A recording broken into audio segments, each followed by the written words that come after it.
Koza? Kagong. Ano manggini zara? Ang galang-galang ka zara.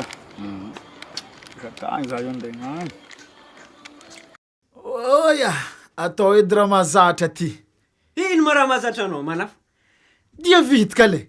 Hoa, anao mba raha tsy raha mahazatra.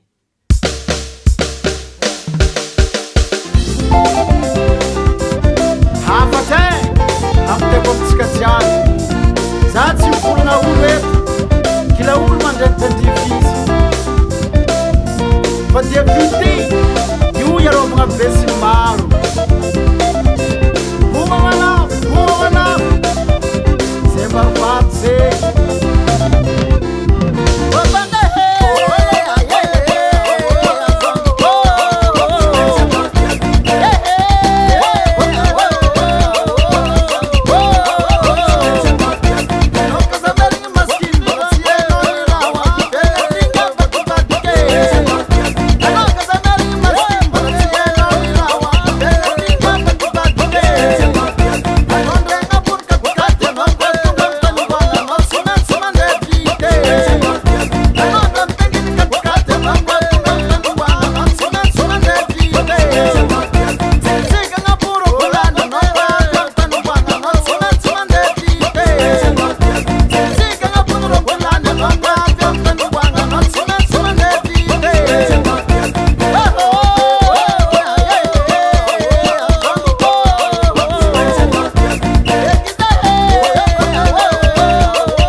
saza tany natoraka tsy maintsy andaika iragny tsy maintsy agnano eka izay tolorateny namena fivola tsy mirere antegna mahe na iazakazaka tsy ozoty tsy lapantelitra ampanay zay leroa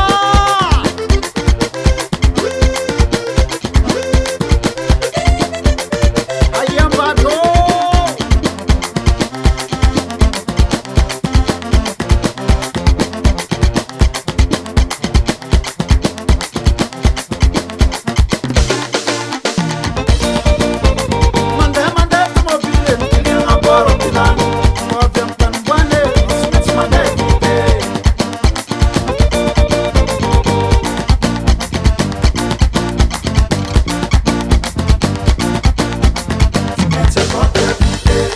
aza merigny masikiny fa mbala tsy hainao raha ho avy